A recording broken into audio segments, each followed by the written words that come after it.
बिस्मिल्लाहिर्रहमानिर्रहीम। स्टूडेंट्स कैसे हैं आप सब? उम्मीद है खैरियत से होंगे। तो स्टूडेंट्स आज बात करते हैं कि फ़ीमेल रिप्रोडक्टिव साइकिल क्या होती है। तो फ़ीमेल रिप्रोडक्टिव साइकिल जो होती है वो प्रेग्नेंट और नॉन प्रेग्नेंट जो फीमेल्स होती हैं दोनों में होती हैं। ठीक है। अच्छा, प्रेग्नेंट जब हो जाती हैं फ़ीमेल तो उसमें साइकिल जो है वो थोड़ी चेंज हो जाती है, और जब नहीं होती प्रेग्नेंट तो साइकिल जो है वो कंटिन्यू रहती है। अच्छा, इसके अंदर साइकिल के अंदर क्या क्या मौजूद है? इसके अंदर हमारे पास सबसे पहले आता है ओवेरियन साइकिल, दूसरा है यूट्रिन यानी मेंस्ट्रुअल साइकिल। अच्छा, ओवेरियन साइकिल जैसे कि आपको नाम से पता है कि ओवेरियन यानी ओवरी। अच्छा, ये वाली जो साइकिल होती है ये ओवरी के अंदर होती है। ठीक है, हमने जो ओवरीज की बात करी तो ये ओवरी के अंदर होती है। और जो दूसरी साइकिल है यूट्रिन साइकिल, उसको मेंस्ट्रुअल साइकिल भी कहते हैं, ये यूट्रस के अंदर होती है। यूट्रस के अंदर होती है और ओवरी के अंदर होती है। ठीक है। अच्छा, ये जो दोनों साइकिल्स हैं इन दोनों को कंट्रोल करता है एक हार्मोन जिसका नाम है GnRH, यानी GRH भी कह सकते हैं इसको, gonadotropin releasing hormone. Gonadotropin releasing hormone आप नाम से याद रख सकते हैं। गोनेड्स का मतलब होता है जहाँ से वो निकलते हैं, हार्मोन्स निकलते हैं। गोनेड्स उसको कहते हैं जहाँ से हार्मोन्स निकलते हैं।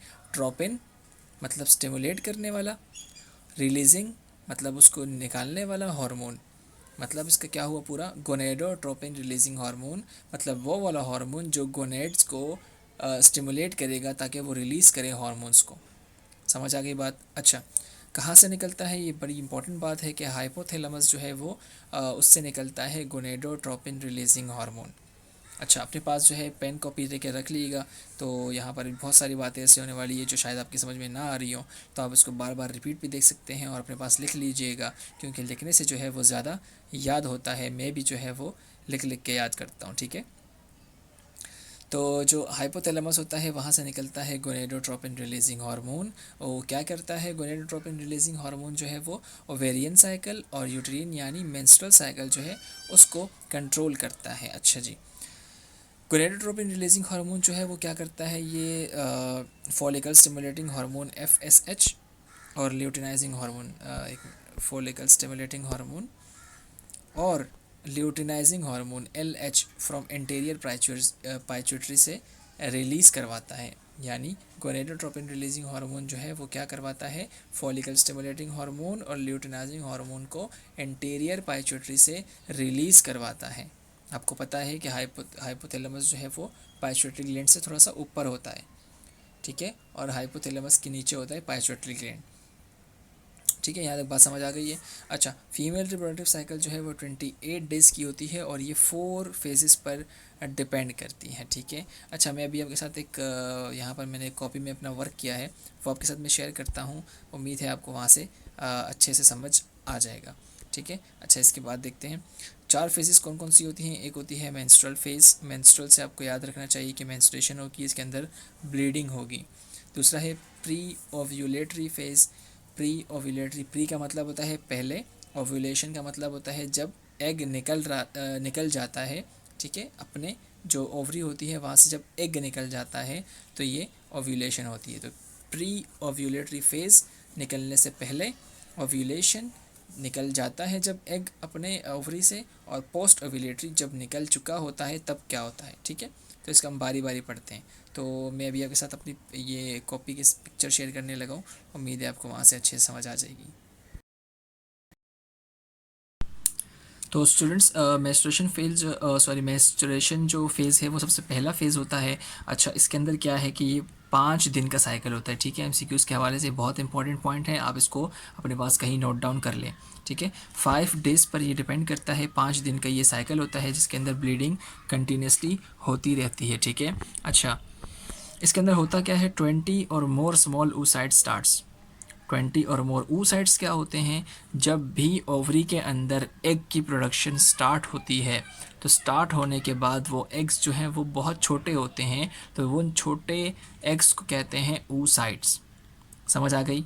चलें जी। Small oocyte starts to enlarge. जो स्मॉल oocytes होते हैं वो ग्रो करना शुरू कर देते हैं आहिस्ता आहिस्ता। ठीक है। अच्छा, प्रोजेस्टेरॉन एक हार्मोन है। प्रोजेस्टेरॉन एक हार्मोन है, कहाँ से रिलीज़ होता है? ये रिलीज़ होता है ओवरी से। और ओवरी के अंदर कहाँ से रिलीज़ होता है ये आप आगे पढ़ के बताएंगे आपको कि ओवरी के अंदर ये कहाँ से रिलीज़ होता है। अच्छा, प्रोजेस्टेरॉन क्या करता है, ओवरी से निकलना बंद हो जाता है। जब भी ब्लीडिंग हो रही होती है, प्रोजेस्टेरॉन जो है वो क्या करता है, निकलना बंद हो जाता है। और इसका निकलना इसलिए बंद हो जाता है क्योंकि कोई फर्टिलाइजेशन नहीं हुई। इसका निकलना इसलिए बंद हो जाता है क्योंकि कोई फर्टिलाइजेशन नहीं हुई। अगर कोई फर्टिलाइजेशन हो जाती तो प्रोजेस्टेरॉन निकलता ही रहता, निकलता ही रहता, निकलता ही रहता। और प्रोजेस्टेरॉन का निकलना इसलिए भी ज़रूरी है क्योंकि ये आपको एंडोमेट्रियम नज़र आ रहा है, तो प्रोजेस्टेरॉन जो है वो एंडोमेट्रियम को थिक करने में, उसकी मेंटेनेंस में हेल्प करता है। अगर प्रोजेस्टेरॉन ना हो तो एंडोमेट्रियम मेंटेन ही ना रहे। ठीक है, प्रोजेस्टेरॉन इसलिए ज़रूरी है। प्रोजेस्टेरॉन जो है वो ओवरी से निकलना बंद हो जाता है और उसके बदले में प्रोस्टाग्लैंडिन जो है वो निकलना स्टार्ट हो जाता है। प्रोस्टाग्लैंडिन हार्मोन है, ये क्या करवाता है, ये करवाता है ब्लड वेसल्स को श्रिंक कर देता है। ब्लड वेसल्स जो कि एंडोमेट्रियम के अंदर होती हैं उसको श्रिंक कर देता है, उसको तंग कर देता है।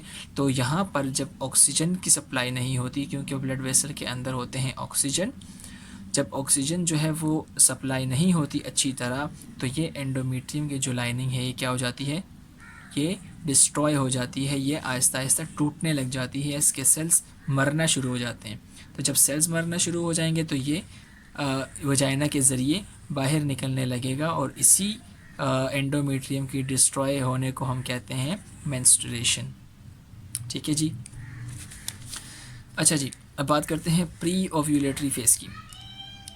लेंदी होता है टाइम में, इसके कितने दिन थे, 5 दिन की साइकिल थी। इसके कितने दिन है, 6 से 13, यानी 6 7 8 9 10 11 12 13, यानी 8 दिन का ये साइकिल होता है।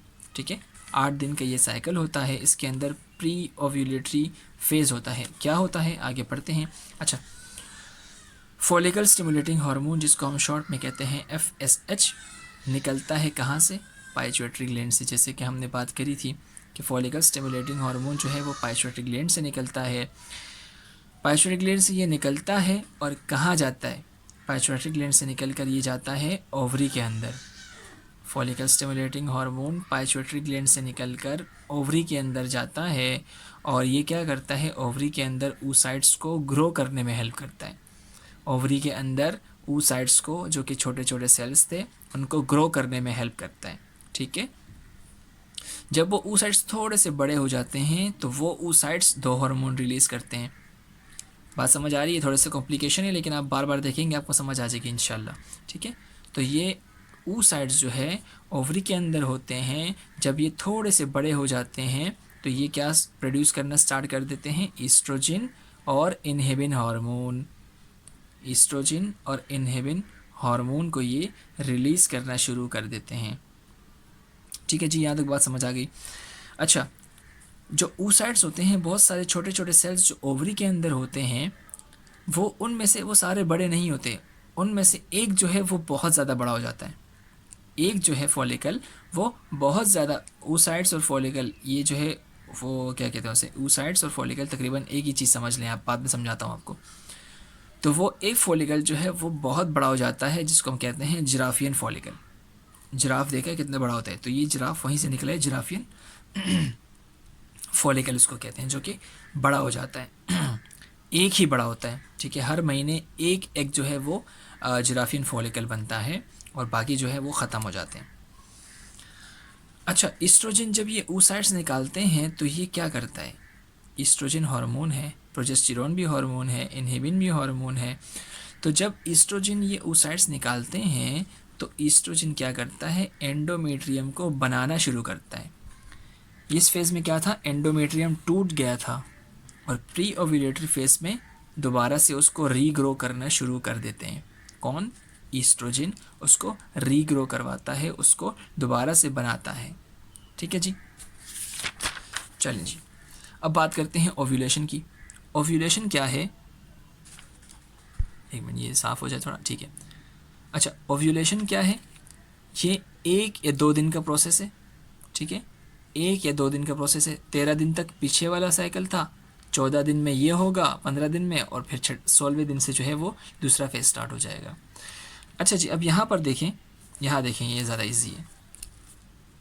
ये मैंने ओवरी बनाई है, ठीक है। ये जो आपको नज़र आ रहा है ना, ये ये फॉलिकल्स हैं। क्या हैं? फॉलिकल्स हैं। और ये जो एक बड़ा हो गया है, ये जिराफियन फॉलिकल्स है, क्योंकि ये बड़ा हो चुका है, तो जिराफियन फॉलिकल, GF। अच्छा, अब जो जिराफियन फॉलिकल है, इसके अंदर होता है एग। जिराफियन फॉलिकल के अंदर होता है एग, ठीक है। अब क्या होता है कि इस जब ओव्यूलेशन हो रही होती है, ओव्यूलेशन का मतलब क्या है कि जब एग निकल रहा होता है, ओवरी थोड़ी सी ओपन होती है, जिराफियन फॉलिकल रप्चर हो गया, एग बाहर निकल गया। ओवरी थोड़ी सी खुली, जिराफियन फॉलिकल फट गया और इसमें से एग बाहर निकल गया, ठीक है। अच्छा, एग तो निकल गया, वो तो जाके अपना फेलोपियन ट्यूब पे अटैच हो जाएगा। अब बाकी जो बचा उसकी कहानी सुनिए। जो बाकी बचा हमारे पास खाली वाला फॉलिकल, इसको कहते हैं, जब ये एग निकल गया तो खाली वाले फॉलिकल को कहते हैं कॉर्पस ल्यूटियम। Corpus luteum. जब कॉर्पस ल्यूटियम बन जाता है, एग निकल जाता है, तो कॉर्पस ल्यूटियम 4 किस्म के हार्मोन्स को रिलीज़ करता है। कॉर्पस ल्यूटियम क्या करता है? 4 किस्म के हार्मोन्स को रिलीज़ करता है। एक का नाम progesterone, oestrogen, inhibin, relaxin, relaxin, ठीक है। इनकी प्रोडक्शन जो है वो इंक्रीज़ हो जाती है। इनकी प्रोडक्शन क्यों इंक्रीज़ हो जाती है? क्योंकि हमें पता है कि जब अंडा निकल गया, एग निकल गया, फेलोपियन ट्यूब के अंदर चला गया है, तो अब प्रोजेस्टेरोन भी चाहिए, ईस्ट्रोजन भी चाहिए। ये दोनों तो लाजमी चाहिए। क्यों चाहिए? क्योंकि ये एंडोमेट्रियम को ठीक करेंगे, और एंडोमेट्रियम वो जगह होती है जहाँ पर अंडा और स्पर्म जब मिल जाते हैं फेलोपियन ट्यूब के अंदर और जायगोट बन जाता है, तो जायगोट आकर एंडोमेट्रियम पे अटैच होता है। तो एंडोमेट्रियम जब नहीं बना होगा तो वो अटैच कहाँ होंगे? इसलिए प्रोजेस्टेरोन और एस्ट्रोजन का लेवल जो है वो इंक्रीज़ हो जाता है। तो उसके बाद क्या होता है, ये एंडोमेट्रियम को बनाते हैं, और जब हो जाती है फर्टिलाइजेशन तो वो जायगोट आकर एंडोमेट्रियम पर अटैच हो जाता है। यहाँ तक बात समझ आई? आप अपने पास इस तरह के नोट्स बना सकते हैं, देख लीजिएगा। बात करते हैं पोस्ट ओव्यूलेटरी फेज़ की। पोस्ट ओव्यूलेटरी फेज़ यानी ओव्यूलेशन हो गई उसके बाद का फेज़, उसको ल्यूटियल फेज़ भी कहते हैं। अच्छा, सबसे लॉन्गेस्ट पीरियड होता है 15 दिन से लेकर 28 दिन तक का ये पीरियड होता है। इसके अंदर क्या होता है? एंडोमेट्रियम की थिकनेस होती है, एंडोमेट्रियम बनता है, एंडोमेट्रियम जो है वो बनता है, वेस्कुलराइज होता है। वेस्कुलराइज का मतलब मैंने आपको बताया था कि जिसके अंदर ब्लड वेसल्स बहुत ज़्यादा होती हैं उसको कहते हैं वेस्कुलराइज। तो एंडोमेट्रियम के अंदर ब्लड वेसल्स बहुत ज़्यादा चाहिए, क्योंकि वो जाइगोट को नरिश करेगा, उसको ऑक्सीजन देगा, उसको एनर्जी देगा, उसको न्यूट्रिएंट्स देगा, ठीक है। तो ये जो इतना टाइम लग रहा है, ये 15 से लेकर 28 दिन, तकरीबन ये 14 दिन बन रहे हैं। देख लीजिएगा कितने दिन बन रहे हैं। हाँ, तो ये जो जितना टाइम लग रहा है ये एंडोमेट्रियम की सही होने में लग रहा है, एंडोमेट्रियम की प्रोडक्शन में लग रहा है, ठीक है। अच्छा, यहाँ पर जब एंडोमेट्रियम बन रहा होता है तो हमेशा याद रखिएगा स्टूडेंट्स के प्रोजेस्टेरोन और ईस्ट्रोजन हमेशा वहाँ पर ज़्यादा होंगे। जहाँ पर एंडोमेट्रियम बनेगा वहाँ पर प्रोजेस्टेरोन और ईस्ट्रोजन ज़्यादा होंगे, ठीक है। और ख़ास तौर पर प्रोजेस्टेरोन तो बहुत ही ज़्यादा होगा, ठीक है, क्योंकि मेन किरदार ये निभाता है प्रोजेस्टेरोन, ठीक है। ये ज़्यादा काम करता है एंडोमेट्रियम की लाइनिंग को सही करने में। अच्छा जी, उसके बाद क्या लिखा हुआ है कि जब फर्टिलाइजेशन नहीं होती, जब फर्टिलाइजेशन नहीं होती तो क्या होता है, ये प्रोजेस्टेरोन और ईस्ट्रोजन जिसको किसने रिलीज़ किया था? कॉर्पस ल्यूटियम ने रिलीज़ किया था इन दोनों को। तो प्रोजेस्टेरोन और ईस्ट्रोजन जो है वो क्या होते हैं, उनका लेवल कम हो जाता है क्योंकि फर्टिलाइजेशन ही नहीं हुई। और जब प्रोजेस्टेरोन का लेवल ही कम हो गया तो आपको पता है कि हमने क्या किया था, हमने कहा था कि जब प्रोजेस्टेरोन स्टॉप हो जाएगा तो प्रोस्टाग्लैंडिन आएगा, और प्रोस्टाग्लैंडिन जब आएगा तो एंडोमेट्रियम टूटेगा, ठीक है। तो जब प्रोजेस्टेरोन का प्रोडक्शन ही कम हो गया, उसका जब नहीं हुई, उसकी बात की बात बता रहा हूँ, ठीक है।